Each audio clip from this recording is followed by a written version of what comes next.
Bonjour à tous et à toutes, merci d'être venus à cette conférence. Donc ce soir, on va parler de grève. Pourquoi parler de grève ce soir? Parce que vous le savez sûrement, mardi, c'est une journée d'action syndicale. La CGSP des services publics part en grève, et notamment les cheminots et la Poste. Vous savez sûrement aussi que ces dernières années, la grève a eu assez mauvaise presse. Elle a attaqué dans les grands éditos, mais aussi les journalistes ne sont pas toujours tendres et il ne faut pas toujours beaucoup d'efforts pour comprendre pourquoi les syndicalistes font grève. Et en plus de ça, on a des attaques répétées des politiques contre le droit de grève. Donc, dans ce contexte, nous, l'Union syndicale étudiante, en tant que syndicat sur le campus, on trouvait ça important de prendre le temps de réfléchir en fait pourquoi est-ce qu'on fait grève, pourquoi est-ce que c'est un mode d'action syndicale pertinent, d'où ça vient, pourquoi aujourd'hui on le mobilise encore et pourquoi nous, en tant que syndicat étudiant, on le défend et on le soutient. Et donc c'est pour ça qu'on a 3 intervenants et intervenantes ce soir. Avant de les présenter et avant de vous faire un petit fil rouge, je voudrais juste vous rappeler que mardi, on organise un départ groupé vers les piquets de grève. Donc tous les étudiants et étudiantes, mais aussi chercheurs, chercheuses, professeurs, solidaires des cheminots et des postières, enfin des gens de la Poste, sont invités à nous rejoindre. On part à 10h du matin devant les PUB. Et on sera aussi là lundi soir, si les gens qui veulent venir lundi soir au piquet des cheminots, n'hésitez pas à venir nous voir. Ok, je sais pas c'est quoi cette sirène. Ah, c'est le baptême. Donc ok, c'est pas très inquiétant. Et de façon générale, je vous invite à suivre notre page Facebook Union syndicale étudiante et notre site internet use.be où il y a tous nos événements, sachant qu'on a un gros événement qui arrive bientôt, fin octobre, qui est l'université syndicale, où c'est 2 jours d'ateliers de formation en autogestion sur des questions qui touchent de près ou de loin le syndicalisme étudiant. Voilà. Alors, donc ce soir, pour discuter avec nous, on a 3 intervenants et intervenantes. On a d'abord Nicolas Verschuren, qui se trouve là, qui est historien contemporanéiste et spécialiste de l'histoire du monde ouvrier, je crois qu'on peut dire ça comme ça, qui va un peu nous faire un topo historique de la grève, d'où ça vient et à quoi ça a servi. À côté de moi, on a Jean-François Tamellini, qui est secrétaire fédéral de la FGTB, qui vient aussi qui est passé par la FGTB Métal, qui nous parlera de pourquoi aujourd'hui faire grève. Et puis à côté de moi, on a Mathilde Retou, qui est une syndicaliste étudiante, une camarade de chez nous, de l'Union syndicale étudiante, et qui expliquera peut-être un petit peu mieux de qu'est-ce que l'USE rapidement, mais surtout pourquoi est-ce que nous on soutient la grève et pourquoi on trouve que c'est un moyen d'action tout à fait pertinent. Voilà. Et puis après, on fera des questions-réponses. Donc voilà, si tout est clair, je vais laisser la parole à Nicolas.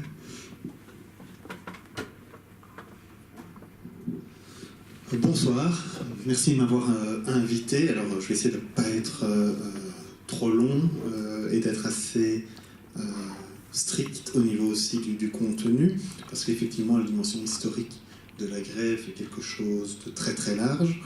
Donc je vais partir finalement d'une situation un peu existante, parler finalement aussi de sa dimension politique, parce que c'est un aspect qui a été beaucoup mentionné ces derniers temps, et puis faire peut-être un bref topo sur la situation actuelle de la grève en Europe. Alors, tout d'abord, on constate depuis maintenant quelques années, on dirait une trentaine d'années, que la grève en tant que telle est délégitimée, critiquée, parce qu'elle est considérée par comme ça a été dit juste avant, comme quelque chose parfois de contre-productif, comme finalement des combats d'arrière-garde d'une vieille gauche dépassée par le mouvement de l'histoire.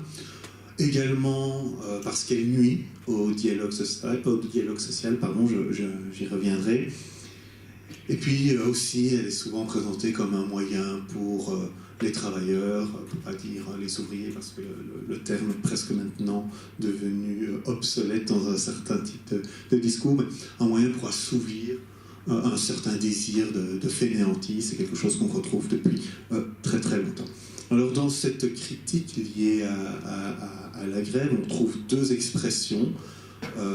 Jusqu'on parlait d'une aujourd'hui, c'est d'abord les grévistes qui prennent en otage les usagers, quelque chose qu'on retrouve très très fréquemment dans les discours politique. D'ailleurs, prise d'otage, je voudrais bien savoir ce que c'est qu'une prise d'otage par rapport à cette question qui est quand même d'une violence assez forte en termes de mots utilisés. Puis la deuxième, c'est la grève politique. Voilà. Une grève qui serait politique et qui serait un moyen de délégitimer aussi l'action de grève par cette expression de grève politique. J'y reviendrai également. Dans cette dimension de grève politique, il y a même une sorte de condescendance qui est exprimée. On le voit très très bien, où finalement les acteurs, les travailleurs, les chômeurs, les personnes qui se mobiliseraient seraient finalement que des marionnettes qui sont à la botte d'organisations syndicales ou de partis politiques, d'associations, et qui n'auraient pas leur libre arbitre dans cette mobilisation. Et c'est une condescendance qu'on retrouve depuis la fin du XVIIIe siècle, où les premiers révoltés du travail ont été aussi présentés de manière très très condescendante. Autre aspect contemporain, avant de faire un petit topo historique, vous m'arrêtez si je dépasse trop le temps, pas de souci, c'est aussi une volonté, je dirais, idéologique, de supprimer la dimension de conflit, où on laisse de plus en plus la place au dialogue, au consensus, au compromis sur la notion de conflit, ce qui permet également d'éluder non seulement le conflit, mais aussi la différence dans le rapport de force, en insistant sur le consensus, la concertation sociale, ou le dialogue social, comme on dit en France. C'est aussi une manière de réduire le rapport de force qui peut être foncièrement déséquilibré. Alors, je vais faire mon professeur, je vais quand même citer un sociologue ici de l'ULB qui en 1962 avait écrit un ouvrage qui s'appelait La grève, phénomène de civilisation, donc en 1962, c'était un assez gros livre et qui essayait de mettre la dimension globale du phénomène de grève, et il avait une définition qui, je pense, est assez pertinente pour ce qui nous occupe aujourd'hui. Donc la grève, selon lui, est un acte par lequel un groupe social manifeste à la fois sa solidarité interne et sa désolidarisation par rapport au reste de la société. Cette manifestation se traduit généralement, mais pas nécessairement, par un arrêt concerté du travail. Le groupe social y recourt afin d'exprimer une volonté, un mécontentement ou une opinion, dans le cas où il ne trouve plus d'autres moyens pour influencer les décisions à prendre en cette matière. Alors, ce qui est intéressant dans cette définition, c'est qu'elle ne se limite pas du tout au monde du travail, aux questions salariales, aux questions économiques. Elle englobe toute une série de problématiques. La grève, on pense à l'arrêt de travail, mais il le mentionne également ici, c'est important. Ce n'est pas simplement qu'un arrêt de travail, il y a les cas de grève de faim, grève du zèle, grève par freinage également. Donc toute une série d'autres dimensions de cette grève. Surtout aussi dans cette définition, ce qui est intéressant, c'est de bien mentionner la dimension d'acquis et de volonté d'obtenir des droits par la grève. Et donc la grève ne serait pas qu'un enjeu pour obtenir des aspects salariaux, si vous voulez, des réductions du temps de travail, l'amélioration des conditions de travail. Il y a véritablement aussi, c'est très très présent dans toute une série de conflits, j'y reviendrai, mais c'est aussi l'expression d'une volonté d'affirmer un projet collectif, un projet politique. Donc, la grève en tant que telle est très très ancienne. On retrouve des cas en termes d'arrêt du travail dès l'Antiquité grecque et même avant temps des Égyptiens. Mais vraiment, elle prend tout son corps, tout son sens avec l'émergence de la révolution industrielle à la fin du XVIIIe siècle, et elle est presque consubstantielle à l'histoire industrielle. L'industrialisation de nos sociétés et le phénomène de grève sont véritablement liés l'un à l'autre. Mais avant de faire ce petit panorama historique, je voudrais quand même insister sur cette dimension politique de la grève qui est vraiment très très présente dans toute une série de conflits. En 1886, une des premières grandes mobilisations ouvrières en Belgique sont en grande partie politiques. Elles sont en grande partie liées aux conditions de travail, mais également à une volonté d'améliorer plus largement les conditions de la classe ouvrière. Et elles vont donner naissance aux premières législations qui améliorent un tout petit peu les conditions de travail. Quelques années plus tard, ce sont des grandes mobilisations pour l'obtention du suffrage universel, accompagnées de grands mouvements de grève. En 1934, en France, on a toute une série de grèves qui également sont des grèves de type antifasciste, donc des grèves tout à fait également politiques. Dans les années 40-45, il y aura aussi une série de grèves, parfois un peu mythifiées, en disant que ce sont les ouvriers qui ont résisté à l'occupant, alors que souvent c'était des grèves plutôt vraiment économiques, mais par la suite elles ont été présentées comme des grèves militantes, résistantes, notamment en 1941 en France.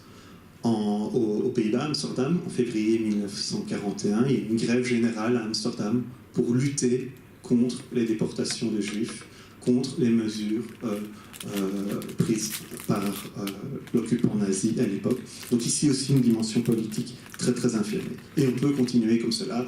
En Belgique, bien la question royale en 1950, évidemment la grève du siècle en 60-61, même une grève comme la grève des femmes de la FN en 1966 à Herstal, qui était une grève principalement menée pour obtenir l'égalité salariale entre les hommes et les femmes.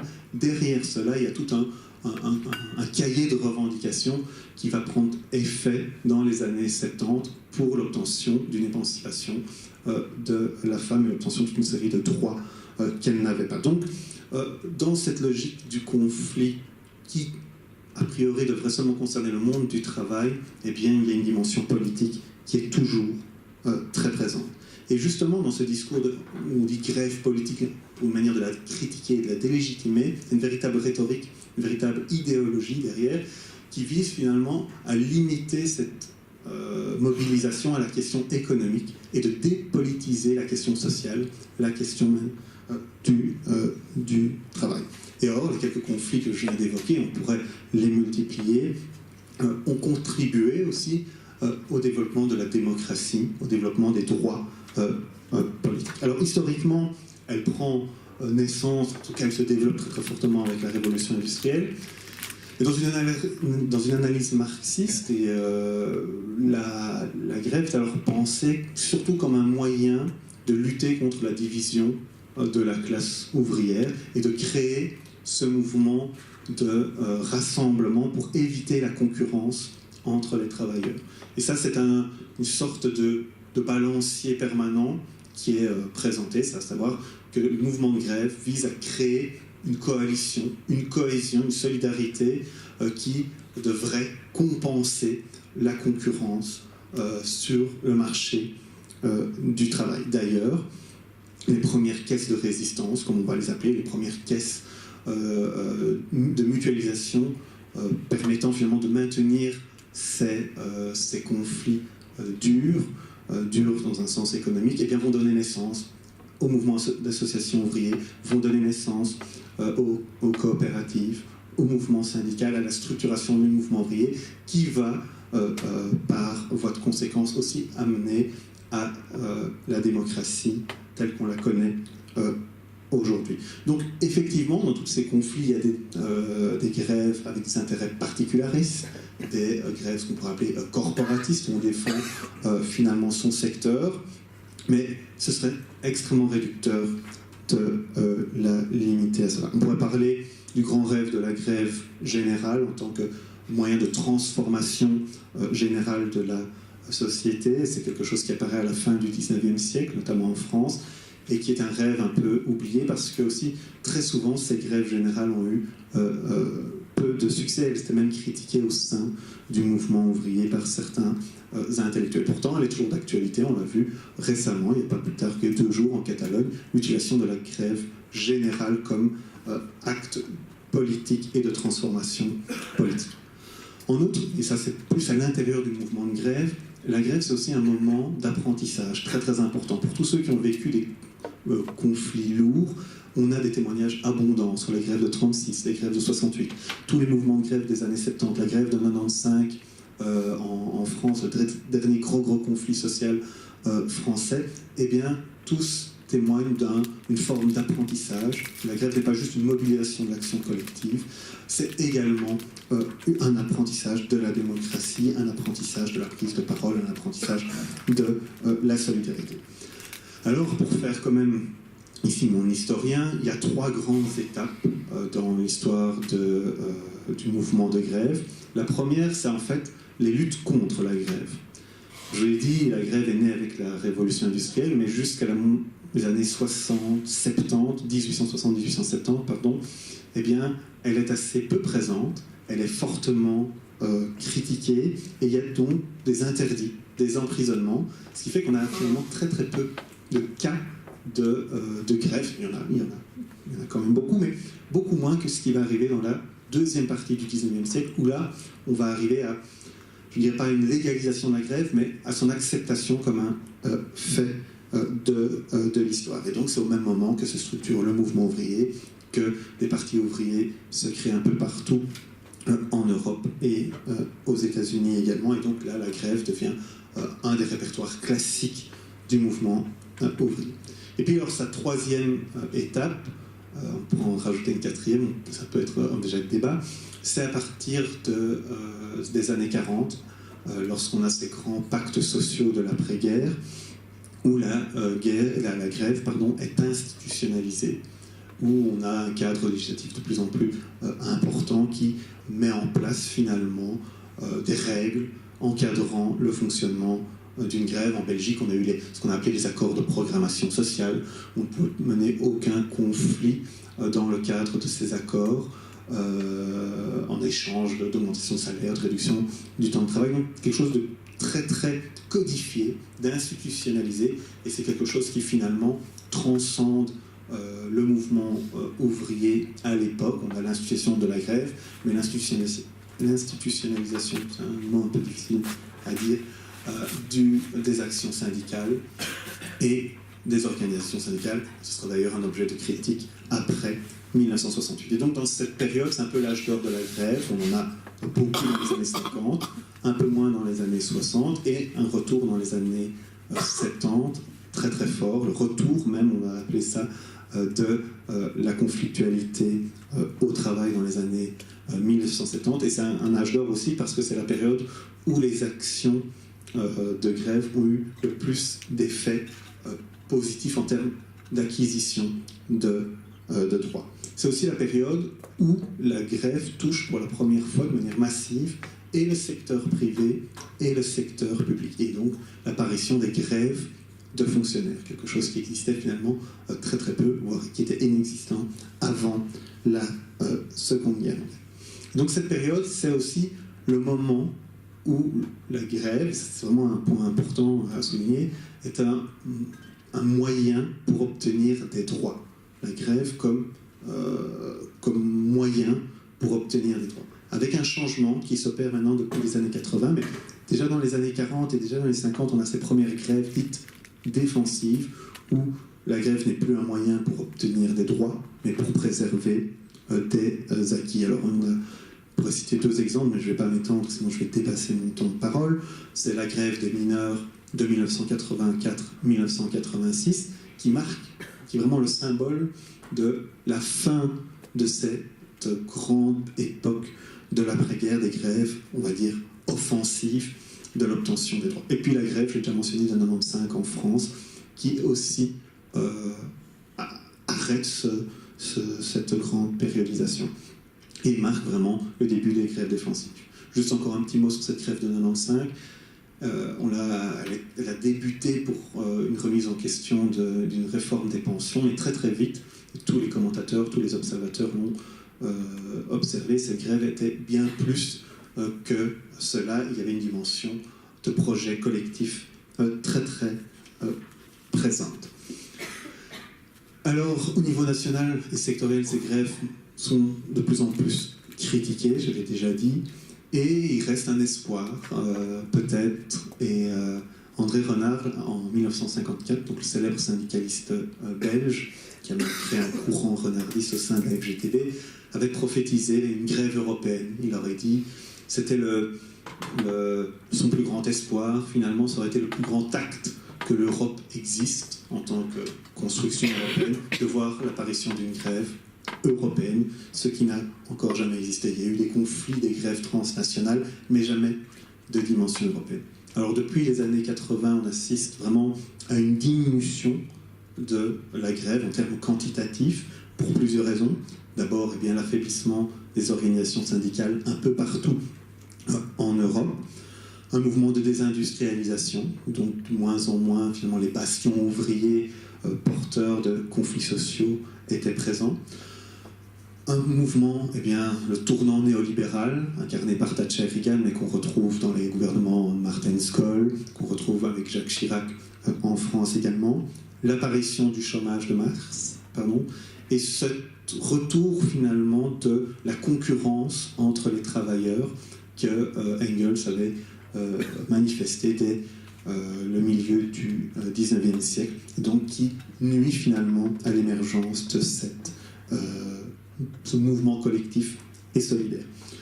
Cette concurrence, elle est exacerbée parce qu'elle se déroule aussi dans une dimension d'une division du travail qui est désormais beaucoup plus internationale.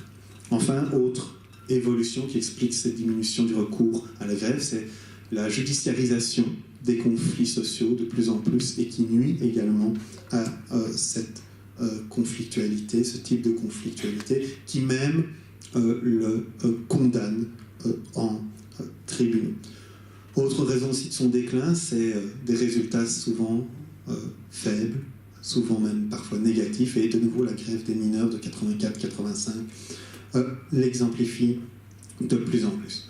Et puis la législation, le tournant néolibéral des années 80, a contribué aussi à rendre cette grève beaucoup plus difficile à mettre en œuvre avec toute une série de mesures, notamment en Grande-Bretagne, en Allemagne, aux Pays-Bas, qui limitent la possibilité du droit de grève. Cela étant, c'est aussi lié à toute une série d'autres formes de protestation qui ont diminué depuis les années 80. Donc, je vais bientôt conclure. Donc, la grève est certainement un des derniers grands mouvements de résistance de type collectif. Il en apparaît actuellement, on dit voilà, elle va disparaître, et il y a vraiment des auteurs, des sociologues qui prédisent la disparition de la grève en tant que forme d'action collective et qui va laisser la place à d'autres formes de mobilisation. Alors, soit on voit le verre à moitié plein, soit on le voit à moitié vide. Certains vont dire, eh bien, ces autres formes de mobilisation seront peut-être plus efficaces, correspondent à l'esprit du temps, et donc apporter beaucoup plus de réponses à des problèmes que finalement la grève ne parvient pas à résoudre. La question qu'il soulève, c'est est-ce que ces nouvelles formes de mobilisation pourront avoir la même puissance, la même efficacité que la grève a pu l'avoir? Et ça reste encore à démontrer. Et donc il y a trois grandes tendances actuelles qui nuisent finalement également à cette efficacité de la grève. C'est d'abord la dérégulation du marché du travail qui détruit très très fort cet aspect collectif de la mobilisation, cette tentative du 19e siècle de lutter contre la concurrence entre travailleurs pour créer des formes de solidarité qui parviennent de désamorcer cette compétition entre travailleurs. Le deuxième point, c'est la réduction de la dimension de ces conflits. On a de plus en plus de micro-conflits qui portent sur des petits événements, sur des petits lieux de travail, et donc qui empêchent finalement cet aspect massif de la grève. Et de nouveau, est-ce que ces micro-mouvements vont pouvoir remplacer la grève? Et puis surtout, ces mouvements de grève n'ont pas encore ces mobilisations n'ont pas une volonté de transformation radicale de la société, en tout cas de remise en cause générale du mode de vie ou du système économique et politique actuel. J'en reste là et on peut continuer à en discuter après. Merci pour ton intervention. Et je vais directement céder la parole à Jean-François. Merci. Je trouve que c'est très intéressant, ce petit historique et ces perspectives qui sont mises comme ça en lumière. saluer aussi l'initiative, parce que d'habitude, quand on nous invite pour parler de la grève sur des plateaux, dans des débats, c'est plutôt pour nous cracher dessus. Alors, je parle pour les organisateurs ici, je salue. On verra un petit peu dans l'assistance si on a des réactions qui sont plus conformes à ce que de Borsu et autres Marois ou des Marois nous donnent comme traitement habituellement. Et aussi saluer le fait voilà, qu'il y a un soutien de la grève du 10. Effectivement, je pense que ça part des services publics. Comme d'ailleurs souvent, je pense, quand on analyse les grèves, les services publics ont été moteurs dans des mouvements comme ça de résistance. Mais les services publics, on a tendance à faire croire qu'il y a une différence entre le public et le privé. Défendre les services publics, c'est défendre l'ensemble des travailleurs, l'ensemble de la population. Et donc, je pense que le mouvement initié le 10, j'espère en tout cas, sera rejoint par beaucoup. Alors, bon, j'ai appris aussi, enfin ça me rassure, que c'est pas la FGDB qui a inventé la grève. Dans l'Antiquité, les Égyptiens, tout ça, ça me conforte. Parfois on pourrait croire que c'est la FGDB qu'on cible et qui sont les empêcheurs de tourner en rond. Mais aussi ce qui découle de ce que j'ai entendu ici, c'est aussi se dire, sans la grève on en serait où? On a cité le suffrage universel, on a cité les droits des femmes, on a cité la FN, l'antifascisme, les congés, on n'en a pas cité, mais les congés payés, la journée de 8 heures. Donc, la question aussi sous-jacente, c'est de se dire, on en serait où s'il n'y avait pas eu tous ces mouvements collectifs, solidaires, effectivement avec une vision sociétale. Il y a des grèves corporatistes, on ne va pas les nier, il y a des grèves d'entreprises plus ciblées pour une augmentation, pour un licenciement. Mais puis il y a ces mouvements effectivement massifs et vraiment avec un projet de société derrière qui sont essentiels au développement et à notre démocratie, le mot était cité. Moi ce que je voudrais dire c'est aussi ma définition de la grève, assez pragmatique, sans rentrer dans des considérations trop élaborées, mais pour les vivre, parce qu'on a parlé aussi de cette image de fainéants qui font grève. C'est des gens qui n'ont jamais fait grève. Parce que la grève, et en l'occurrence une grève générale ici, c'est se lever à 4 h du matin pour aller faire piquer. Généralement, il fait jamais beau quand on fait grève. C'est bizarre, mais la météo, bon, est même contre nous. Mais donc c'est se lever, c'est avoir les huissiers, c'est se faire insulter sur le terrain, risquer de se faire écraser par des voitures. Moi, la dernière fois, dernière grève, un type a sorti un pistolet alors qu'on faisait un piquet filtrant, simplement en distribuant des tracts. Et donc on est en procès maintenant parce que le type a son flingue, il sort son flingue on voit la démesure que ça peut prendre. C'est tuer des gens parce qu'il y a un piquet filtrant pour expliquer que finalement on fait grève pour permettre à l'indépendant qui a sorti son pistolet, à un moment donné, de continuer à avoir des clients pour qu'il puisse vendre ses produits. Bon, voilà, c'est comme ça nous mène là. Et donc moi, ma définition, c'est que c'est le dernier rempart, la grève est le dernier rempart pour la défense des intérêts des travailleurs. Dernier rempart, dernier parce que avant la grève, et ça généralement médiatiquement ou dans les concepts qui sont avancés, on ne regarde pas tout ce qui a précédé une grève. Et tout ce cheminement, toute cette négociation entamée ou refusée, qui est le boulot d'un syndicaliste. Moi, je n'ai pas fait du syndicalisme pour faire des grèves. J'ai fait du syndicalisme pour essayer de transformer la société, c'est vrai, c'est de rendre nos statuts, et on a vraiment intégré la HDB, mais pour négocier. Moi, mon premier boulot, c'est de négocier, de me mettre autour d'une table, d'avoir un patron en face de moi, et d'essayer de négocier. On fait ça, et donc nos formations sont axées là-dessus, sur la négociation, sur la concertation, quand on veut bien se concerter. Parce qu'un gouvernement fédéral ici qui met 117 fois dans son programme de gouvernement concertation, mais qui l'applique à hauteur de 0 concertation, on a un problème.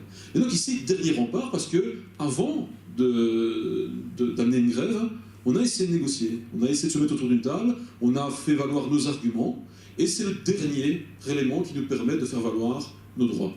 Rempart parce que y a une légitimité à une grève. Les patrons, le gouvernement, la NVA, ceux qui ne sont pas nos amis, voudraient bien qu'on fasse autre chose que des grèves, voudraient bien qu'on ait recours à la violence. Violence qui est patronale, qui est gouvernementale. Moi, les actions qu'on mène sont des réponses à la violence qu'on nous assigne. Se faire licencier à Caterpillar, moi je connaissais bien les gars, parce que je viens du métal, des gens qui pleurent, des molosses de 2 mètres qui pleuraient parce que toute une vie s'effondre. C'est une vie de violence terrible, terrible. Et donc les réactions sont une réaction à une violence qu'on nous assène. Mais il y a une légitimité. Ça arrangerait qu'on mène des actions plus violentes, parce que là, l'armée est déjà là. Ils ne repartent pas parce que, disons, il y a des craintes terroristes, mais surtout parce qu'ils ont peur de mouvements sociaux. Je pense que ça intègre aussi le mouvement. L'État policier, ce serait la volonté de Yambon et compagnie, qui prennent ces fonctions-là, pas pour rien. Pas pour rien. La NVA prend les fonctions qui sont liées aux migrants ou à l'intérieur. Pour avoir un État policier, ça les arrangerait. Mais la légitimité d'une grève, elle est reconnue au niveau international. L'OIT est un organe international auquel les patrons adhèrent et qui reconnaît le droit de grève, avec des conditions, avec un certain de choses, mais c'est reconnu internationalement. La Charte sociale européenne est également un élément qui, au niveau européen, a été signé par les employeurs. Les fédérations des entreprises ont signé cette charte parce que cette charte conditionne des règles au niveau du travail. Et pour qu'il y ait des règles au niveau du travail, il faut des règles qui amènent ce droit de grève. C'est un droit démocratique. Et donc, on a cette légitimité qui est là. Et quand on fait grève, ça ne peut pas emmerder plus un gouvernement que parce que c'est légitimé au niveau international, au niveau européen.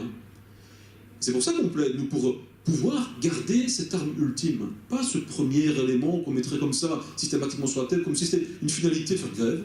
Je répète, c'est très contraignant. Non, c'est notre arme ultime. Mais donc l'opposer à un gouvernement, ça les ennuie fortement. Alors, l'objectif de la grève, c'est effectivement de faire pression sur l'employeur là où ça fait mal. Une grève, mettre un bandeau noir sur le bras, sur le front, comme certains le font dans certaines coutumes, quel est le rapport de force, un bandeau noir sur... Non, ici, la grève, c'est de pouvoir, et c'est d'ailleurs reconnu au niveau international, l'OIT en parle, les piquets, ils légitimisent les piquets, de pouvoir faire mal économiquement à l'employeur. Au niveau public, c'est les gouvernements, au niveau privé, c'est les employeurs et les entreprises. Mais la grève, c'est ça, c'est d'appuyer là où ça peut gêner celui qui est en face de nous autour d'une table et de créer ce rapport de force. Alors, la question de la grève politique, effectivement, ça c'est chaque fois qu'on va sur un plateau ou ailleurs, c'est vous faites la HDB surtout. Voilà, c'est bizarrement, alors qu'ils sont, et j'essaie moi de travailler pour un front commun, et je suis persuadé que c'est en élargissant, en travaillant sur le front commun, mais la base, pas les appareils, la base, parce que c'est les mêmes confrontations, qu'on soit vert, rouge, bleu, mais la CSC et les liens avec le CDNV, la CSC et les éléments sur Arco, qui sont le bras financier de la CSC qui a fait faillite, et où le gouvernement leur fait chantage, en disant, si vous faites grève, il n'y aura pas de solution pour Arco, et donc vous resterez comme ça, là, il n'y a pas de problème. Par contre, pour la HDB, c'est systématique. Si la HDB fait grève, et ici il dit, c'est pour ça, c'est parce que au niveau wallon, les socialistes ont été débarqués, au niveau fédéral, il n'y a pas de socialistes, et donc la HDB fait grève, c'est une grève politique, dans le sens ramener un parti au pouvoir. Une grève est politique. Oui, évidemment qu'une grève est politique, tout est politique. Si je viens aujourd'hui faire un débat ici, c'est politique. Si je mets une veste rouge, c'est politique. Tout est politique. Mais ici, en l'occurrence, il ne s'agit nullement, et croyez-moi, je suis bien placé pour parler, parce qu'on peut me faire beaucoup de procès, et me dire que je veux ramener le PS au pouvoir, là, je veux bien qu'on me fasse la démonstration. Non, la grève, c'est de défendre l'intérêt des travailleurs, c'est le seul angle que nous utilisons. Et on peut faire l'équation, alors peut-être que certains sont tentés, je ne dis pas, il y a probablement, quand je dis probablement, je suis hypocrite, il y a certaines promiscuités entre des gens de l'appareil FGTB et des gens de certains partis. Évidemment, ça existe comme partout, comme à la CC, le CDNV, le CDH et compagnie, comme partout. Mais pour décréter une grève, alors là aussi je m'emballe parce qu'on ne décrète pas une grève. Ceux qui connaissent bien l'histoire savent que les grèves qui ont vraiment fonctionné, qui ont vraiment eu du poids, c'est les grèves lorsque l'appareil s'est fait dépasser. Parce que quand l'appareil essaye de cadenasser, parce qu'une grève ça coûte cher. Il faut sortir 30 € par tête de pipe. Plus vous en avez, plus il faut avoir la rein solide. Ça coûte cher. Donc l'appareil a je parle très librement, je suis filmé, mais bon, j'assume. L'appareil a tendance à dire, attention, il y a une logique en disant ça va coûter très cher. Et donc, c'est pour ça que je répète, c'est le dernier rempart. Mais une grève, on ne la décrète pas, on se fait dépasser par la base, et c'est la base qui nous dit, oh, vous nous représentez ou pas. Si vous le représentez, on est tellement dans la mouise qu'il faut pouvoir mener cette grève. Donc grève politique, ok, moi je veux bien entendre le terme, mais pas pour ramener un parti. Non, pour défendre les intérêts des travailleurs. Ça, je le répète, et c'est... Alors derrière ça, grève politique, quand on nous fait ces procès-là, il y a un concept de classe derrière. Parce que la grève, évidemment, c'est un acte de résistance contre ceux qui exploitent les travailleurs. C'est ça qu'il y a derrière une grève. Alors évidemment, quand on veut casser la grève, c'est casser la résistance et casser cette vision de classe. Pour dire, pas de raison de faire grève. Si c'est une grève, c'est politique, et donc c'est les affreux communistes. On ramène tout à un concept de classe. Mais oui, on l'assume. C'est faire de la résistance contre ceux qui nous exploitent. Les deux classes. Ceux qui nous exploitent, ceux qui sont exploités.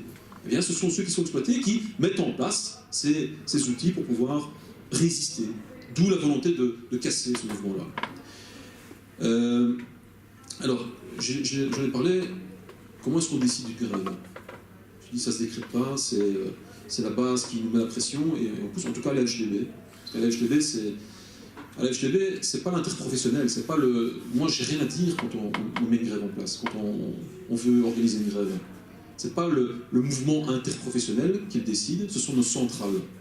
On a des centrales professionnelles, on a le métal, on a les employés cadres, on a le service public, on a l'alimentation. Et ce sont les centrales qui ont les caisses de grève. Moi, je suis incapable de dire ce qu'il y a dans une caisse de grève, puisque c'est pas moi qui les ai, ce sont les centrales. Et donc, dans nos statuts, il est inscrit qu'il faut 66% de notre comité fédéral. Le comité fédéral, c'est l'organe qui décide des lignes de la HDB entre deux congrès. On a un congrès tous les 4 ans. On se fait réélire. Moi, tous les 4 ans, je remets mon poste en jeu et on définit le projet de société. Bien, notre comité fédéral, qui est l'instance entre deux congrès, pour pouvoir organiser une grève, on doit avoir 66% des votants, des membres du comité fédéral. Et croyez-moi, c'est compliqué d'avoir 66%. C'est pas pour rien qu'il y a ces statuts qui sont là. Et ça montre la difficulté pour organiser une grève. Comme si on faisait ça et on organise une grève. Comme si on faisait ça et pour emmerder le monde. Non, on a des statuts, on a une série d'éléments, d'étapes à passer pour pouvoir organiser cette grève. Et si on organise, c'est qu'il y a vraiment de très bonnes raisons pour l'organiser. Au niveau de la CSC, c'est pas la même chose. La CSC, c'est pas les centrales professionnelles qui décident, qui ont la caisse de grève. La CSC, c'est une caisse interprofessionnelle. Et donc ça veut dire qu'à la CSC, le président et la secrétaire générale peuvent décider de le faire. C'est pas aussi facile que ça, hein, c'est clair. Hein. Mais ils ont les outils pour le faire. Moi, j'adorerais avoir ce truc, moi, au niveau de l'interpro. D'ailleurs, je plaide depuis des années avec certains autres d'avoir une caisse de grève interpro. Parce que les grèves générales, c'est jamais des grèves corporatistes. Une grève générale, comme son nom l'indique, c'est dans l'intérêt général des travailleurs. C'est défendre notre sécurité sociale, défendre les pensions, défendre les services publics qui sont d'intérêt général. Mais à la HDB, c'est pas comme ça. On n'a pas ce pouvoir-là. Ce sont les centrales qui décident. Et ça, je pense qu'il y a une évolution à mener. La grève doit évoluer. Je défendrai toujours la grève. C'est notre arme ultime. C'est notre seul rapport de force. Mais la façon dont on amène la grève, on doit évoluer. La sociologie a évolué. Avant, dans les années qui ont été citées, les années d'or, on va dire, de la grève, la sidérurgie, c'était 500 000 travailleurs. Quand vous arrêtiez les bassins sidérurgiques, le pays était à l'arrêt. Les ports, les verreries, l'industrie avait été toute puissante. Aujourd'hui, on a une sociologie, on a un paysage de PME, de très petites entreprises, d'entreprises où c'est très compliqué d'aller syndiquer. Donc, ça a évolué. Et donc, évidemment qu'on doit évoluer, mais tout en défendant la grève, qui est notre arme légitime, reconnue au niveau international, qui est notre seul rapport de force possible. Donc, moi, à titre personnel, je suis pour une évolution dans le sens recréer les conditions pour amener la grève générale. Une grève générale, pour qu'elle fonctionne, il faut arrêter le pays. Pour arrêter le pays, il y a des organisations qui sont majoritaires dans certaines zones du pays. Donc là, on est minoritaire, nous, les HDB, c'est plus compliqué d'arrêter. Et si c'est pour mener une grève générale pour la rater, c'est pas l'objectif, parce que ça divise. La NVA n'attend que ça, hein, de dire, voilà, comme d'habitude, les Liégeois et certains Wallons là, vont arrêter, on va arrêter. Dans le Nord, c'est plus compliqué, donc ça ne va pas s'arrêter. Et donc, qu'est-ce qui se passe? Il y a 2 pays dans un pays, hop, on scinde. La HDB est responsable et intègre ça dans l'équation. Dire, nous ne devons pas nous créer des conditions pour nous fragiliser, nous devons créer des conditions pour relancer une dynamique. Et donc, dans l'évolution de la grève, tout en défendant la grève, il faut, pour moi, cibler là où ça fait mal. Je prends un exemple, la FEB, la Fédération des entreprises de Belgique, a une assemblée générale, et il y a une vingtaine d'entreprises là qui font la loi. Quand j'avais dit à un moment donné, c'est la FEB qui écrit les lois dans ce pays, pas les ministres, c'est la FEB. J'avais des éléments, hein, j'avais des preuves, hein. On ne me les a jamais demandé parce que j'avais trop peur que je les sorte. Hein. C'était un peu compliqué pour moi parce que j'avais voilà, certains, je suis filmé encore une fois, mais certaines personnes qui m'avaient transmis des documents, qui me montraient, j'avais des preuves, mais les patrons m'ont dit, ouais, c'est pas bien, mais ils m'ont pas dit, montre tes preuves, hein, parce qu'ils avaient trop peur que je les sorte. Mais donc, dans ce pays, qui écrit les lois, c'est la FEB. C'est la FEB qui demande que les pensions soient, non pas à 67 ans, mais à 70 ans, c'est dans le master plan de la FEB. Et donc, 67 ans, c'est une étape préliminaire. Alors que tous les partis avaient dit, non, la pension 65 ans, on n'y touche pas. Hein. Tous les partis, hein. Juste la NVA qui avait un petit peu fait. Mais le MR, le ministre des Pensions maintenant, ben, il avait dit non, on ne touchera pas. Qui a mis la pression? C'est les patrons. Et donc, ces éléments-là, on doit les intégrer. Et quand je dis cibler, c'est faire mal aux quelques grosses entreprises, aux quelques gros points qui sont des symboles, pas des actions symboliques, mais s'attaquer à des symboles, qui font la loi dans ce pays, qui mettent la pression dans ce pays. Et ça, on peut recréer des conditions en ciblant. Par exemple, dans notre plan d'action ici qu'on vient de déposer, on fait l'action du 10, mais ensuite on amènera une action fiscalité, une journée fiscalité, où on va cibler les 800 entreprises qui ont placé leur argent en dehors du pays. Ça nuit à l'intérêt général, ça. Hein. Qui va me dire que ces entreprises-là, c'est bien ce qu'ils font? Non. Ils utilisent des failles pour nuire à l'intérêt général. Eh bien, on dit, on peut cibler. On ne va pas cibler les 800. Mais dans chaque province, on peut en attaquer 2-3. Hein. Même chose, dans notre plan d'action sur la journée sur le pouvoir d'achat, eh bien, on va cibler les entreprises qui font des bénéfices, mais qui, grâce à ce gouvernement, n'ont dû distribuer que 1,1% d'augmentation en salaire. Alors ils viennent nous voir en disant, avec un grand sourire, hein, les patrons de ces entreprises-là, et ils nous disent, je voudrais bien vous donner quelque chose, hein, mais je ne fais pas, hein, sinon j'ai une sanction. Alors on va inverser le truc et dire, je vais plus être trop long, mais on va inverser le mouvement et dire, mais pas de problème, on va cibler ces entreprises-là en étant responsables, hein, qui font des bénéfices, pas celles qui sont en difficulté, celles qui font des bénéfices, et qui nous disent, à cause du gouvernement, on ne peut pas vous donner plus que 1,1%.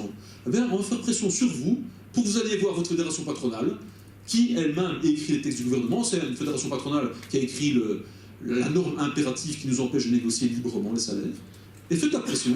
Et tant que vous n'avez pas gain de cause, pour ne pas avoir ce grand sourire et pour nous dire c'est pas moi, hein, sinon j'ai des sanctions, je ne peux pas faire, eh bien on continuera à vous emmerder. Donc on essaye de faire évoluer ce mouvement de grève. Mais, je répète, pour recréer les conditions pour arriver à la grève générale. Parce que dans le projet de société, si on veut vraiment changer les choses, et c'est inscrit dans nos statuts, et croyez-moi, ça vit lourdement dans certaines composantes de la LGTB, pas toutes les composantes, mais dans certaines composantes, et l'objectif c'est d'amener, moi je suis dans cette composante, cette transformation radicale de la société qui a été citée par l'intervenant précédent, et l'objectif à atteindre. Et pour ça, on a besoin de grève générale.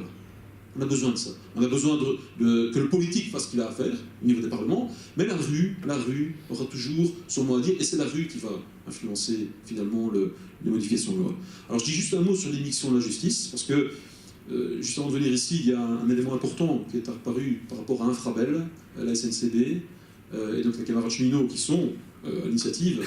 Là, il y a un jugement qui vient d'être donné maintenant, on a reçu les communiqués de presse sont en train de pleuvoir, et la presse habituelle essaye de dénigrer ce qu'on vient d'obtenir comme jugement. Et donc Infrabel avait attaqué Michel Appici, qui est le président des cheminots FGTB, parce que Infrabel avait déposé ce qu'on appelle une requête unilatérale pour empêcher un piquet de grève. Normalement, ce n'est pas une chose qui est admise, mais les employeurs le font systématiquement. Pour empêcher un piquet de grève, ils déposent une requête unilatérale, et donc on a des huissiers qui se ramènent sur le piquet en disant voilà, le tribunal X a accepté une requête unilatérale de l'employeur, et donc on impose des astreintes si vous faites piquet de grève.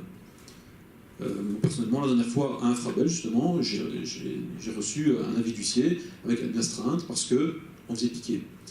La Cour d'appel de Bruxelles francophone, qui pourtant ne nous donne pas souvent va pas souvent dans notre sens, a débuté Infrabel en disant non, la requête unilatérale ici, elle n'était pas justifiée. Parce que la requête unilatérale, c'est de dire nous suspectons telle ou telle partie, telle ou telle syndicats d'être susceptibles de commettre des voies de fait, de la violence.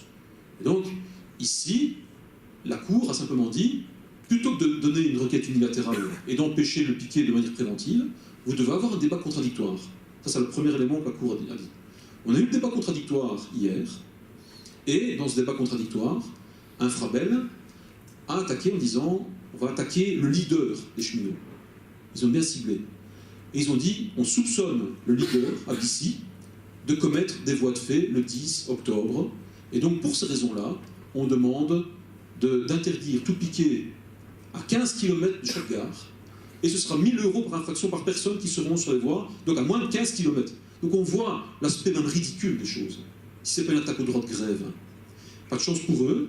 Les conclusions du juge ici, c'est de dire votre action, votre procédure contradictoire, et le fait que vous vouliez interdire comme ça ce droit de grève en visant quiconque, parce qu'ils visent le leader Abdissi, mais dans leur plaidoyer, Infrabel, ils disent nous visons Abdissi, mais pour empêcher quiconque de commettre des voies de fait.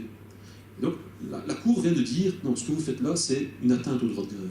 Et donc Infrabel est mal, ils sortent des communiqués, et ils vont quand même apparemment redéposer des requêtes unilatérales. Mais ça montre que, effectivement, cet affaiblissement du droit de grève, la justice, quand des juges ne respectent pas la Charte sociale européenne qui empêche les requêtes unilatérales, ne respectent pas l'esprit de l'OIT, en essayant de nuire au droit de grève, la justice ne joue pas dans la démocratie. La justice ne fait pas son boulot en tant que tel. Par contre, ici, elle nous a donné gain de cause. Elle a bien respecté les prescrits, et donc on va voir ce que ça va donner.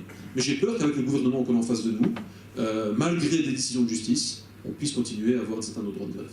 Alors pourquoi faire la grève? Eh bien, je répète, pour faire fonctionner la concertation sociale. Nous, ce que nous demandons, c'est transformer radicalement la société, mais en attendant d'avoir les conditions nécessaires, c'est de pouvoir faire fonctionner la concertation sociale telle qu'elle fonctionnait en 1945, à la sortie de la guerre, quand on crée la Sécu, par exemple. Aujourd'hui, c'est plus la concertation sociale, c'est de la concession sociale, systématique. Donc c'est recréer les conditions pour ne plus perdre nos conquêtes sociales, la Sécu, les services publics, et pour évidemment revenir, plutôt que de dire sans nous ce serait pire et de limiter la casse, de revenir avec de nouvelles conquêtes. La réduction collective de temps de travail, je suis persuadé que ce n'est que par la grève qu'on arrivera à la mettre en place. Ce n'est pas par la volonté des uns et des autres. Il faudra mettre la pression. Donc l'intérêt de la grève, il est là, les contraintes sont celles que j'ai expliquées, et voilà, le contexte sur l'opinion publique, sur l'image qu'on donne de la grève, on l'intègre, on doit l'évoluer, mais toujours en défendant ce droit de grève. Merci. Mathilde, c'est à toi. J'ai pas parlé trop fort. Là, ça va? Oui. Déjà, une première question qu'on pourrait se poser, c'est pourquoi, en tant qu'étudiant, on soutiendrait la grève? C'est-à-dire, on pourrait se dire, voilà, c'est des choses qui touchent les travailleurs. Pourquoi est-ce que nous, étudiants, ça ne nous concerne pas, on n'est pas obligé de soutenir ou même de prendre position sur la grève?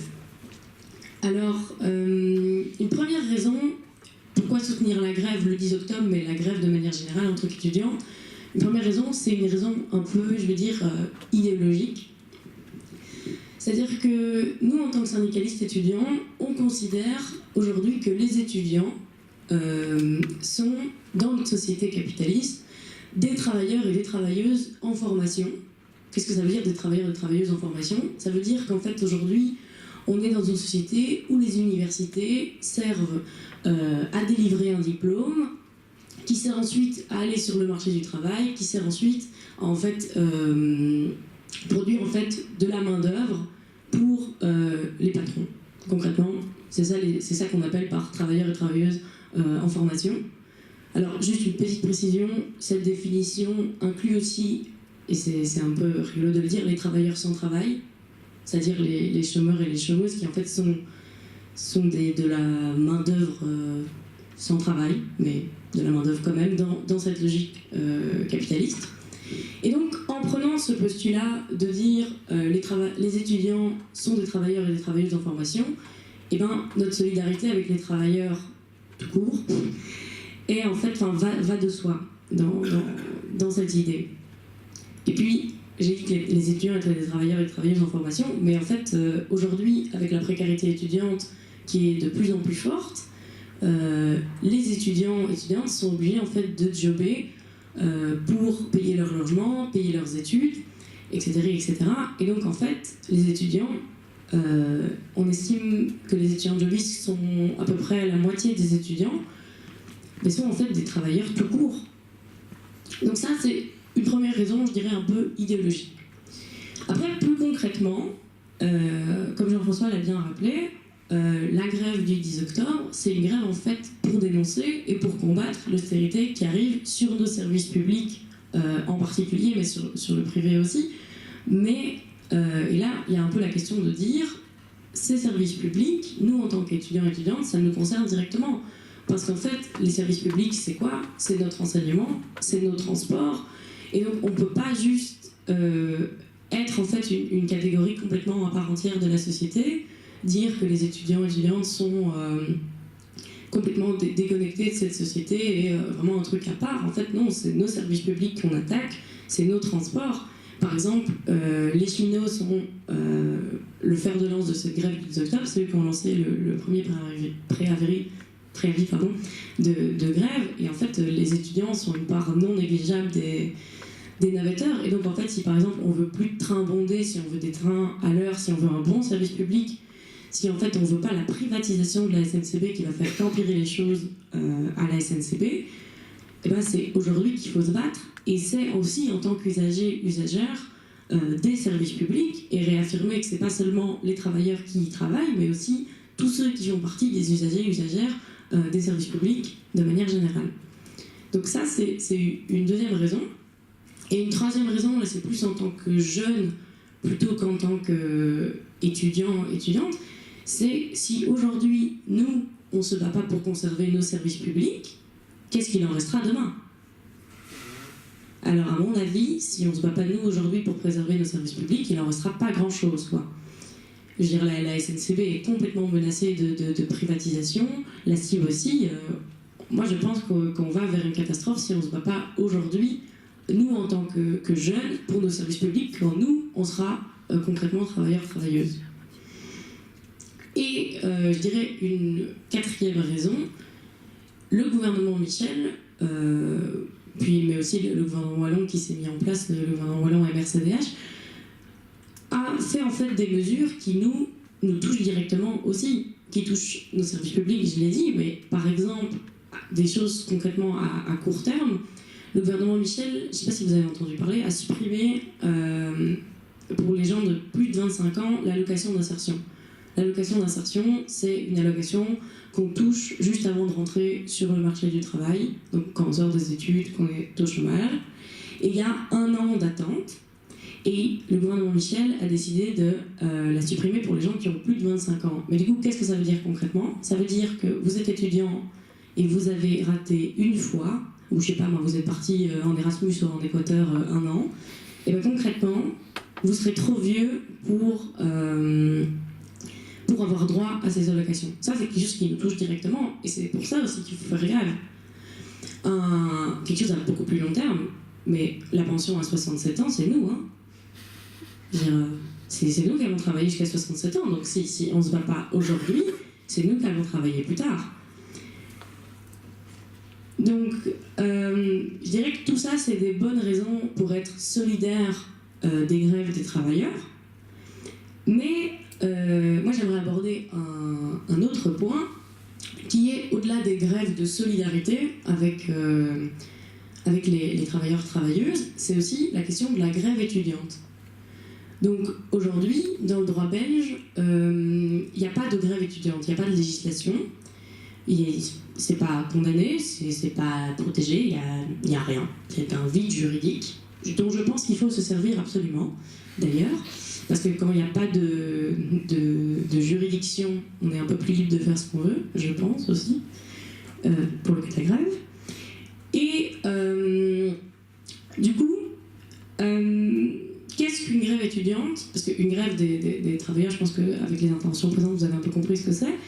Une grève étudiante, ça consiste à ce que les étudiants, n'aillent pas en cours, mais aussi qui bloque du coup les universités pour que personne n'aille en cours. Et du coup, c'est vraiment l'idée d'une université ou d'une haute école en Belgique vraiment à l'arrêt. Alors, pourquoi la grève étudiante, hein, puisque on n'a pas pour le coup des conditions de travail à défendre, dans le sens qu'il n'y a pas de salaire étudiant, il n'y a pas de...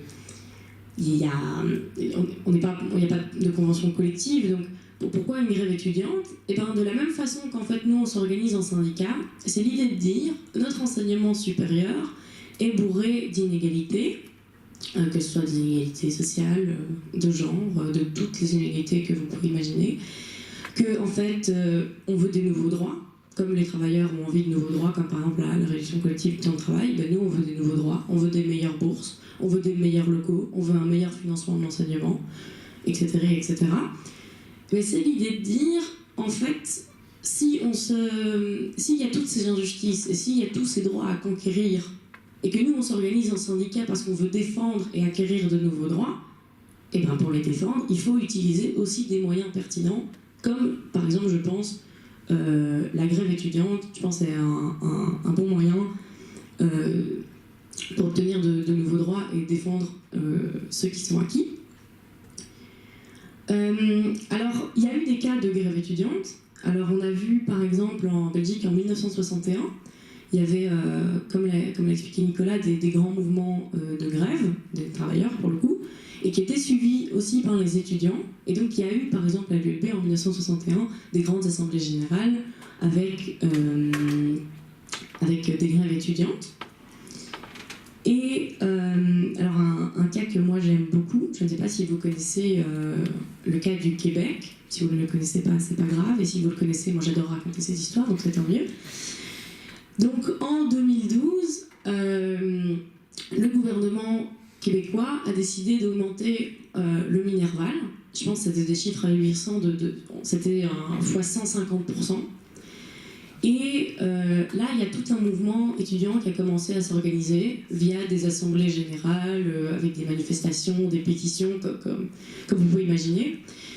Et ils étaient structurés autour d'un mouvement qui s'appelait la CLAS, la coalition large de l'AC. Et l'AC, c'est un syndicat que nous, à l'USE, on aime beaucoup et qu'on considère un peu comme un syndicat frère.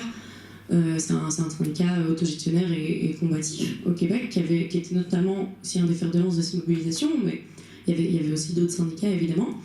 Et donc ils ont décrété de faire une grève étudiante et elle s'est avérée illimitée parce qu'elle a duré plus de 6 mois. Pendant 6 mois, plus aucun étudiant n'a été en cours. Et pourquoi je vous raconte ça?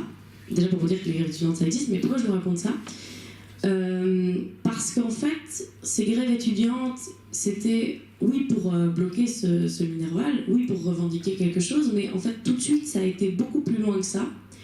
Ça a été des grèves qui ont, et beaucoup d'observateurs s'accordent à le dire, qui ont politisé toute une génération, donc sur les questions sociales, sur les questions de Minerval évidemment, hein, mais aussi sur des choses qui n'avaient a priori rien à voir, sur des questions démocratiques.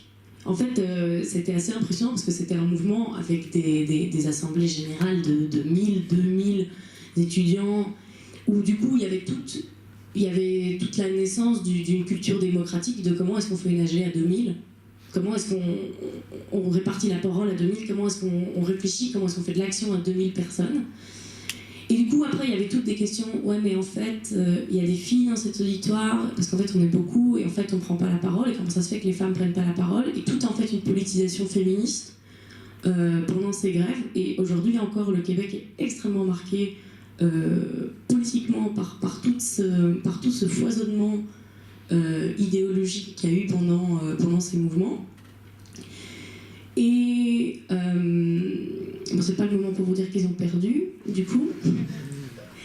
Mais ce qui est vraiment super, c'est qu'en fait, ces grèves ont été beaucoup plus loin que simplement une grève étudiante. Elles ont mis à un moment 200 000 personnes dans les rues.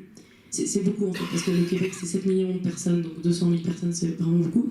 C'est les plus grandes manifestations de tout le Québec. Le Québec, c'est connu pour être un endroit...